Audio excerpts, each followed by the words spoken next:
Hello అందరికీ! ఇవాళ మనం తెలుసుకోబోయే కథ కష్టపడి పనిచేసే చీమ మరియు తెలివైన కాకి కథ.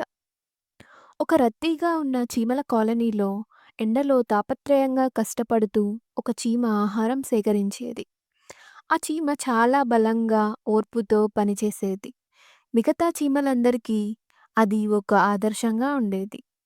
ఒకరోజు ఆ చీమ ఆహారం కోసం వెతుకుతుండగా ఒక తెలివైన కాకి ఆకాశంలో ఎగురుతూ దాన్ని చూసింది. కొత్త విషయాలు నేర్చుకోవడంలో కాకికి ఎప్పుడూ ఆసక్తి ఉండేది. కాకి చీమ ఎంత కష్టపడుతుందో చూసి ఆశ్చర్యపోయింది. అది దగ్గరగా వచ్చి మాట్లాడింది. చీమ, నువ్వు చాలా కష్టంగా పనిచేస్తున్నావు అని కాకి చెప్పింది. ఇంత కష్టపడేలా నిన్ను ప్రేరేపించేది ఏమిటి?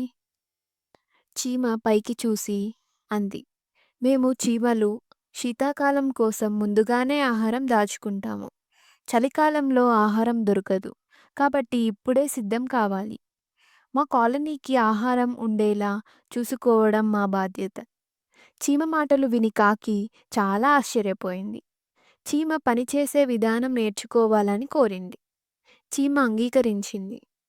కొన్ని రోజులు కాకి చీమను గమనించింది. చీమ తన స్నేహితులతో కలిసి ఎంత క్రమబద్ధంగా పనిచేస్తుందో చూసింది.